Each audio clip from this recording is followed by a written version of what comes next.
You are listening to the Body Charge podcast, and I'm your host, Sandy Sanderson. Welcome to the Body Charge podcast. Today's topic is about narcissism. One of the greatest stresses in life can be the feeling of entrapment when manipulated by a narcissist in the workplace or the family environment. The nicest people are often the prime targets for a narcissist to seek control. But there are ways to handle such behaviours. My special guest today is Dr. Jamie Turndorf. With a PhD in psychology and over 40 years of clinical experience, she is known to millions as Dr. Love. She has also become known as a highly sensitive medium and is the author of many books, including the #1 international bestseller, Love Never Dies, How to Reconnect and Make Peace with the Deceased. Stay tuned to the end for a special gift for our audience from Dr. Turndorf.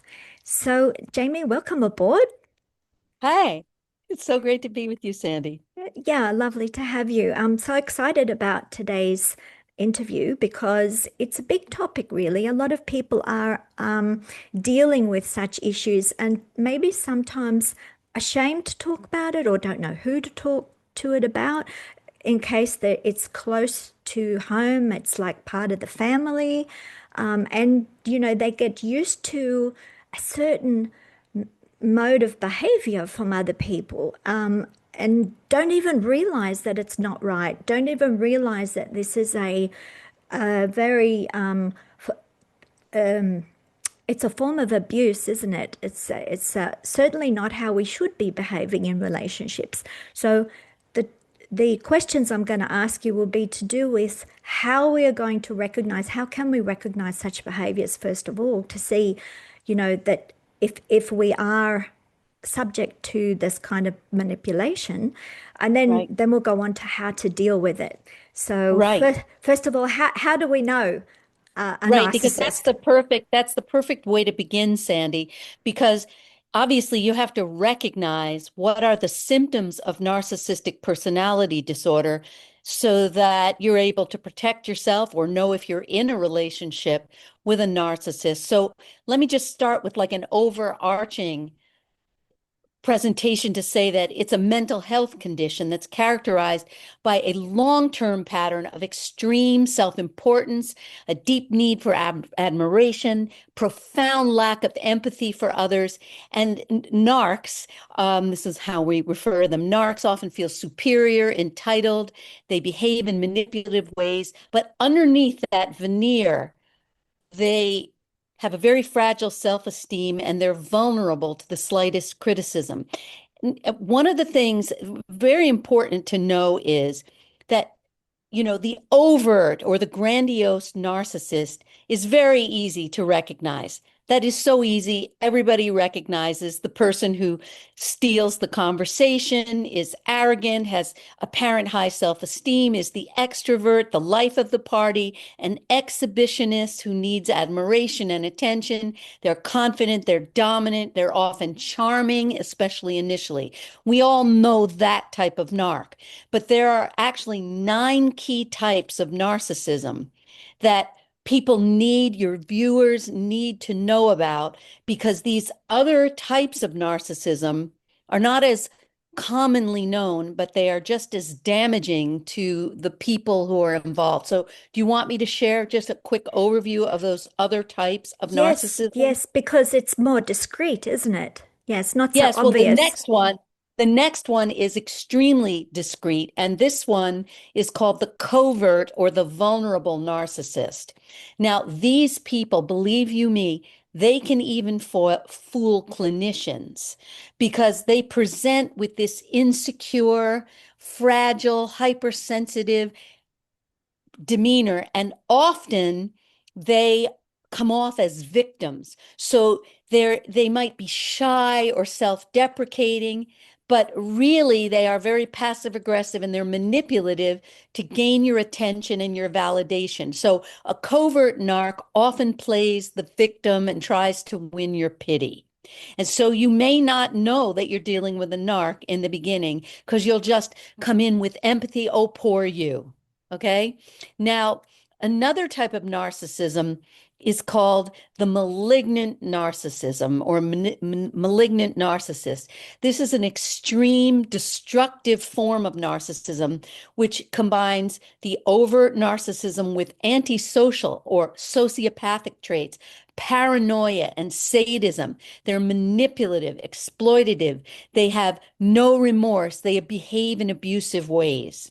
Okay, this is easier to see, but all narcs can be very charming in the beginning. So they can love bomb you in the beginning, say all kinds of things to draw you in. They'll often try to get you into the deep end of a relationship really fast, but you will start to feel something is off because with all narcs, you'll see something's not lining up. They'll be telling you stories about other people and how they treated them. Things don't line up. Your alarm bells will be going off. Now, there's They another type of, yes, Ann. they sound like good actors. They can just Oh my switch. God, you have no idea. Such incredibly calculating. And this leads me to the next type of narcissist, which is the communal narcissist. Oh my goodness. They fool people right and left because they seek validation through philanthropy. So these individuals present themselves as altruistic, they're philanthropic, they're highly empathic. They're the ones who are volunteering, the deacon in the church. They do a lot of charity work to get personal validation, but it's all about self-promotion rather than true altruism because they're telling you all about what they're doing, right? Now, another form of narcissism is called the antagonistic narcissism or antagonistic narcissist. They're hostile and they're competitive, marked by extreme competitiveness, arrogance, a tendency to devalue others. You'll hear them talking and saying negative things about other people. They're argumentative, they're hostile. They get satisfaction from winning or putting others down. Now, the next one is called benign narcissism. It's less destructive, but they still have that inflated sense of self. They often come off as naive or clueless, very disarming. Then you've got the neglectful narcissism. They're opportunistic. They only engage in relationships that serve their personal needs. Now we have the entitled or self-righteous narcissist. These people think they deserve special treatment regardless of the cost to others. And then the last one, this one is, they call it the somatic or cerebral narcissist. These people fixate on their physical appearance, their body, or the cerebral narcissist derives a feeling of superiority from their intelligence, what they know, right? Yes. So what they seem to all have in common is a big sense of ego, or Right. and the superiority and a kind of elitism, and And an and they believe it exaggerated themselves. and but the thing that's so incredible is it's a big mask. They have this exaggerated sense of superiority, talent, achievements. They need the admiration, require constant praise and special attention because that what we think of as a big ego is really a mask and a cover for an empty shell of a person who really has no self-esteem at all. It's And that's pretense. why it's a total mask. And that's why if you confront a narcissist and you try to pierce their wall of armor, their mask, look out because the rage that will come at you because you have now rattled the cage of their defensive armor and they will come at you and try to retaliate against you, try to destroy you. When when I've noticed relationships around me or people I know engaging in this type of activity, what always seems to strike me is that this gaslighting technique Yes, that's used yes, that yes, makes you feel like you're the crazy one, and you yes, start to self-doubt. But yes, and you start to yes. think, well, they really believe it, and maybe it's true. It's just an incredible thing that they can be so convincing. with their argument, which makes And no the thing sense. is, if you're a humble person and a person who's prone to self-reflection and taking ownership of your mistakes, it's very easy for you to get sucked into the gaslighting, because when they start to turn it around on you, then you start to think, well, gee, maybe it's true. Was I wrong? My mother is a narc who has the distinction of having aspects of all these forms of narcissism rolled into one, but she's also a malignant narc. And she will gaslight you if you dare to point out to her when she's being abusive, she'll turn it around and she'll say you're abusing her. So that's a form of gaslighting that you'll see a lot of narcs use. It's like, how dare you say this to me? You're the one who abused me. And they twist reality. There's a lot of distortion that goes on that makes you think you're nuts. Like, if you loved me, you wouldn't accuse me of saying something unloving, because you'd know I love you and everything I say comes from a loving place. Meanwhile, you're gushing blood from what they've just said or done, but they turn it around and they gaslight you. It's like a mind fornication, really. And when you start to feel crazy, you have to know somebody's running a number on you. Yeah, so that's very stressful dealing with that. For someone who is self-reflective, does take responsibility for themselves, is always checking in with themselves. Have I done the right thing or the wrong thing? Am Right, I to right, blame? And they're right. not at all self-reflective by the sounds of it. Right, because narcissists have no self-awareness, no interest in doing any self kind of reflection, because if they looked inward, they'd be shattering the mask. So they're So not going to look inward. They won't look inward. There's no insight, none. Sigmund Freud said he wouldn't treat narcissists because they were untreatable. that was my next question. Is it possible for them to Untreatable. reform? It's really not. Most people will tell you if a person is not too low functioning and the person really wants to change. It's like the old saying, how many psychiatrists does it take to change a light bulb? One, but the light bulb's really got to want to change. If they really, really want to get help, maybe they might be able to modify some of their behaviors, but it's not a very promising prospect. Wow. And how come we have narcissists in our society? What shapes them? Is it something that they're It's an born interesting with? Is it question. molded? Yes, it's an interesting question because some people believe that narcissism develops, it's that nature nurture question. Some believe it develops out of profound parental neglect, right? But think about it. A lot of people who are caretakers, nurses, and rescuers end up becoming partners of narcissists. How does this happen? Well, a lot of these people who become partners were abused by parents who were narcissists, and they didn't become narcissists. Instead, they became caretakers and rescuers, which leads me to a very important point that people have to realize. There's something called the repetition compulsion. Are you familiar with what this is, Sandy? No, please explain. So Freud noticed that the way the psyche tries to heal itself when we're traumatized is by compulsively repeating a trauma to try to fix it. He noticed this when he had a little boy in his examining room. The boy did not want to be left alone with Freud. He was afraid to be left by his mom. And his mom said, I'll be back in 50 minutes. The boy ran to the window and started waving goodbye to his mom as she walked down the street and turned the corner out of sight. And then Freud noticed that at certain intervals throughout the 50 minutes that he was alone with him, the boy was compulsively running up to the window and waving at his mother, repeating the trauma of her leaving. And that's how he realized, wow, when we want to heal a trauma, the unconscious will keep replaying it to try to get it right. So what happens if you're raised by a narcissistic, abusive parent?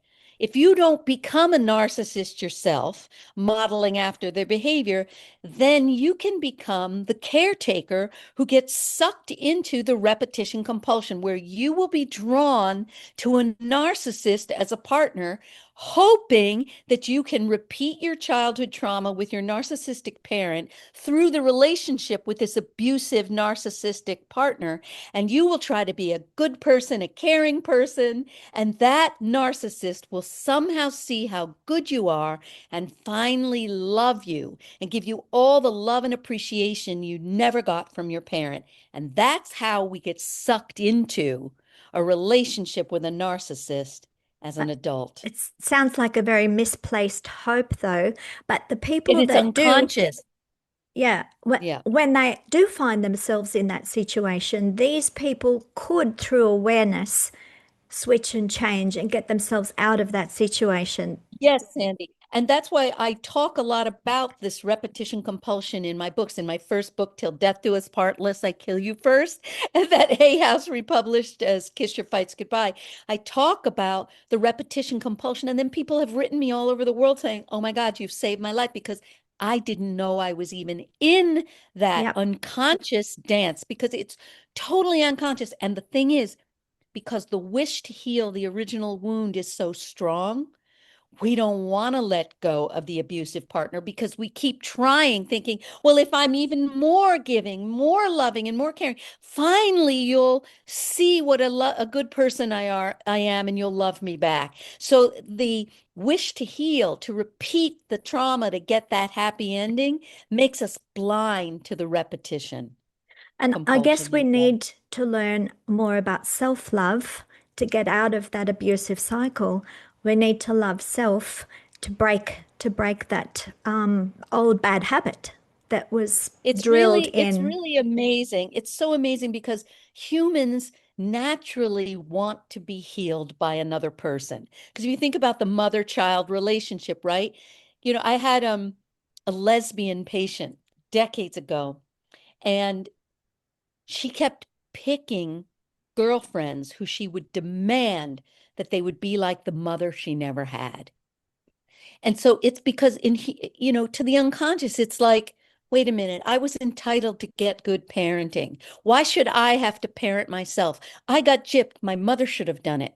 So then the unconscious leads you then to pick somebody like the parent who damaged you and abused you because I'm entitled to get this from you. And that's a real trap that we fall into. Well, I don't want to give it to myself. I don't want to give myself the bottle. I want you to give it to me.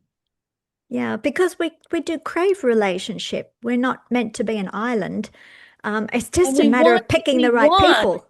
we want what we, and they say you choose the parent that you had the greatest difficulty with, because I want to make it right. I want to fix it. And it feels better if you can get it from somebody else. It doesn't feel quite the same. When somebody else scratches your back, it feels better than when you scratch your own. So it's just like human nature. I don't want to do this for myself. So it's a kind of a growing up to say, listen, you got chipped. It's true.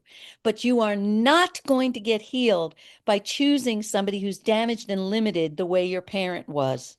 A Yes. narc like your parent was. You're not going to get healed. You're just going to get re-injured. And you're not going to save them from themselves. Oh, God, no. Yes, that's another trap, isn't it? I'll fix you. A lot of women have that Well, that's attitude. Well, because I the can fix them. fantasy, but the fantasy behind I can fix you is then you'll love me. Yes, yes. Then you'll love me. Yeah, it all comes back to the love, doesn't it? But the It real really does. love, The real the and agape love. also too, to recognize the truth of what I'm saying involves a certain dark night of the soul. I had a patient, Sandy, who kept choosing narcissist partners who would dump her over and over again. When they found a better supply, as they call it. And she got so depressed to be dumped again and again that she tried to kill herself, ended up in the psych ward, and I'm her doctor. So I say to her, listen, let's make a deal. No relationships till we figure out what wound you're recreating. So she finally comes up with a memory that she was on her mommy's lap when she was 2 years old, and her mom threw her off her lap because she had another baby. So here she was unconsciously recreating the trauma of needing her mommy's love and getting thrown off before she was old enough, right? So I said to her, look, we're going to heal this. were going to have to grieve that you didn't get what you needed from your mom. And she had to go through a dark night. You have to be willing to accept, I couldn't get it from my mother. And I can't get it from partners or husbands or spouses who are damaged and limited, like my mother or my father was. So I have to go through a grieving process, a dark night of the soul. But this woman came out on the other end healed, so that then she was able to attract a guy who's so devoted to her and so not abandoning that now she complains, give me some space, you know. Well, yes, if you heal the self, then you have a different vibe, don't you?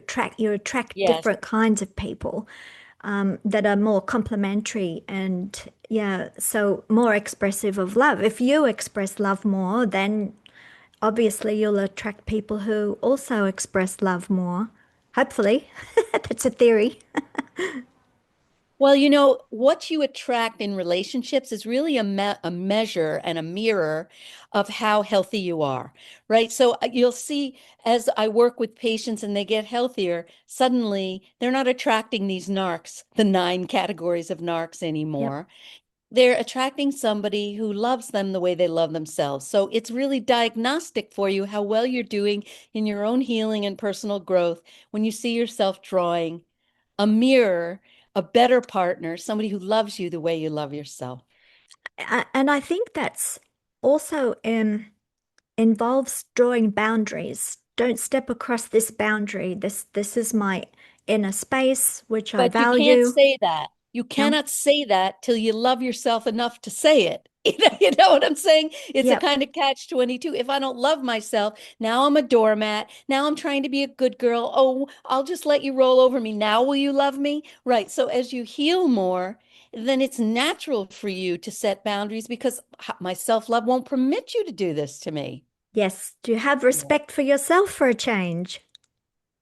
And look, it's not an easy thing.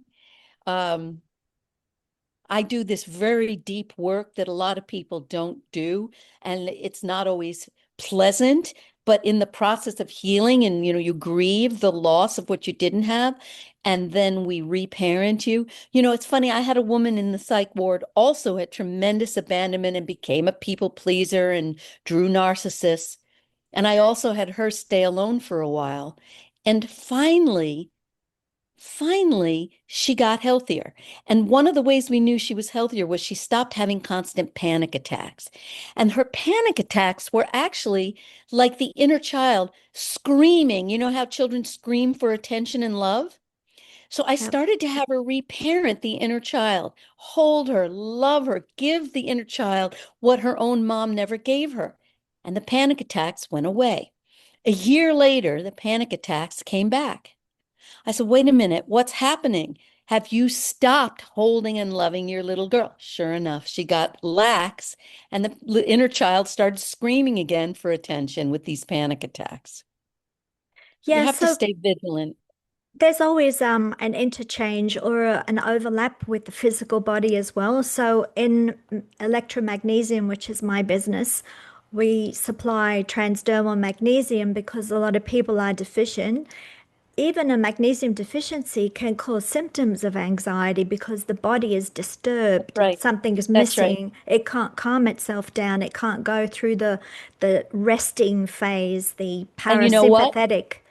Everybody who's been abused in childhood automatically has magnesium deficiency because the constant stress that you have to undergo in abuse. You just can't have enough magnesium living because when you're being raised by a narcissist, you're always walking on eggshells, being afraid. When are they going to explode on me? Yep. It's So you're always constantly, churning. you're always burning up your magnesium. Yes. So if we've been through a lot of stress, all kinds of stress, physical, mental stress, whatever there is, we need to put a lot of magnesium back because you've churned through it and there's not enough in the food supply to put back what's lost. Absolutely. Absolutely. So when we work on all levels, body, mind, spirit coming together, we can hit that That's right. magic spot and regain our power. That's what it's all about, isn't it? Your Yep. spiritual power relies on your navigation of your physical body, to taking Yep. care of self. Yep. And if Yep. you've been Yep. abused, you really didn't learn to take care of yourself enough.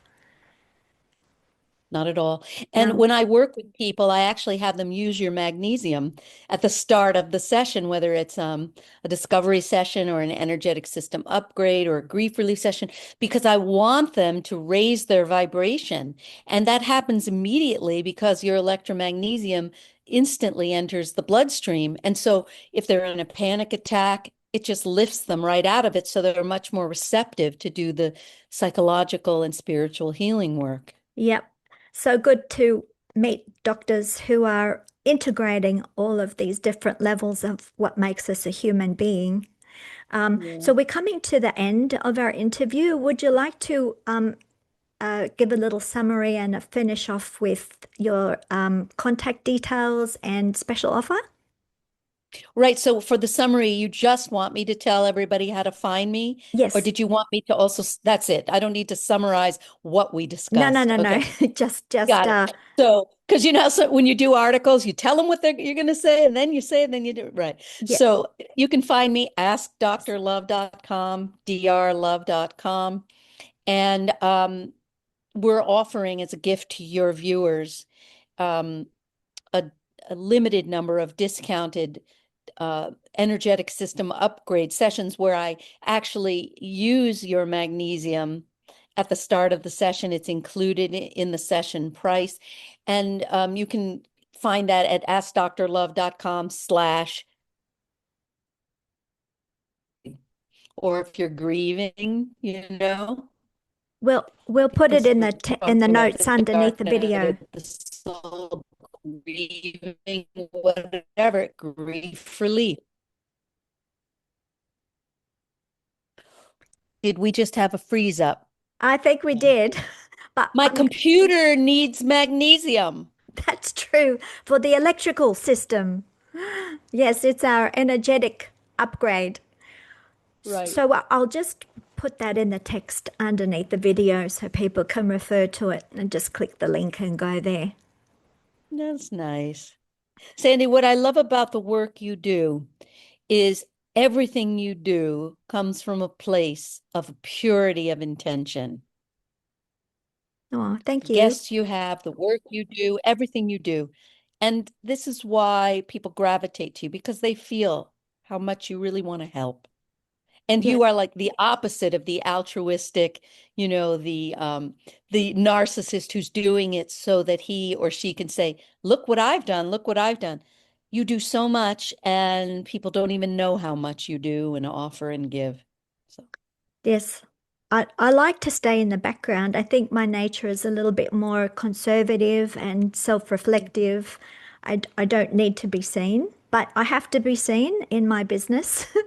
It's you have important for to. people to know the CEO and, so Also, Sandy, you've come a long way because if you remember, it was a few years ago that you weren't even comfortable on camera. And I had you as a guest on my show repeatedly.